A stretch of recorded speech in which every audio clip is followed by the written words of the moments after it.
I'm George. And I'm Rob. We're the co-founders of Half Chew Cookie.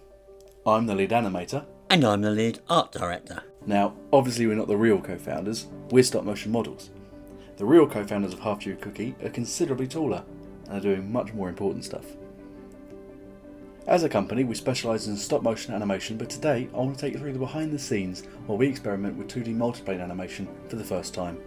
What on earth is multiplane animation? Okay, so it's essentially a way to create perspective by having the foreground, middle ground and background of a landscape on separate layers, or planes, and manipulating them individually. Huh? Imagine a video camera pointed at a painting of a landscape. To create the effect of travelling towards or through the landscape, you might just zoom in to create the illusion of moving forwards. The foreground will appear to grow larger, but so will the background and everything else on the two-dimensional painting. This doesn't look realistic, which is where the multiplane camera comes into play. Sorry, can't talk now. I'm on the set with George, and he's doing his monologue bit. Back when it was most commonly used by Disney, operating the multiplane camera required several technicians to adjust the numerous lights, self-setups and plane positions for every single shot. Each shot also required many tests to establish the desired perspective, proportion and timing of the scene. However, we're about to attempt it on a smaller, more budget-friendly scale, with very limited experience in 2D animation. What could possibly go wrong? The only problem is, neither of us like painting. Which is why it's helpful that we've got an elderly, gnarly-fingered artist up our sleeves. Armed with one good eye and 10 withered arthritis-riddled fingers, she was off, after an initial struggle removing the protective cover of the Perspex sheets. Why is the background painted on different layers? Well, you're not listening to my monologue. It's to create depth, and it allows us to change the perspective of the scene. Ah, okay, that makes sense. Our resident artist decided to do a base coat for the bottom layer, so the mountains had to be painted on once that had dried. We didn't manage to get any footage of that being done because she was too quick for us. The bottom layer is sky and mountains, the next layer is trees and bushes, the layer above that is another tree, and so on, with the top layer being just a thin line of grass and shrubbery. We wanted a stylised, almost realistic background so that the more cartoony characters of the animation would stand out, rather than blending in and getting lost in their surroundings. So, is that inspired by Disney as well? Loosely, yeah, just about enough to avoid a lawsuit. It's also easier to animate because I'll be drawing the characters multiple times and I don't want to have to make them as realistic as possible, especially considering this is all to test a new animation technique. So, what are the characters? Well, I'm planning on doing 2 animations with the same background, but for the second animation, adding an additional layer of snow covering everything.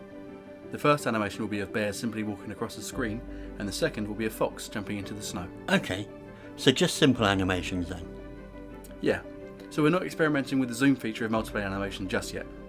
I want to see how these turn out before we do more advanced things with it. The simpler the better, for now. Using some references I found online, I made a walk cycle for the mother bear and a run cycle for the baby bear.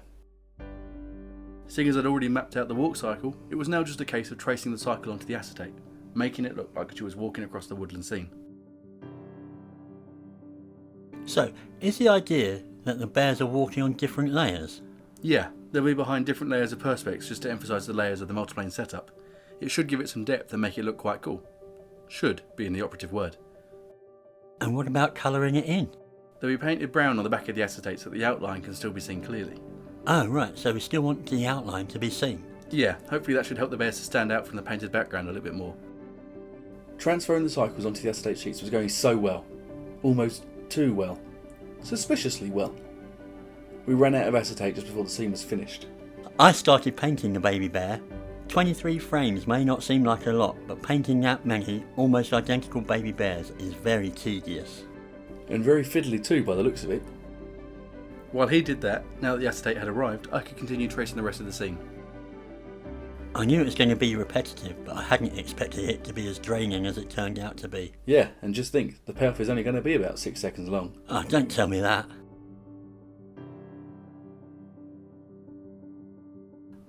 As soon as I'd finished animating the scene, I joined in with the painting.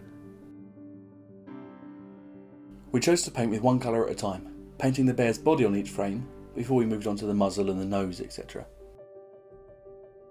Yeah, why did we do that? So that nothing got forgotten or painted the wrong colour.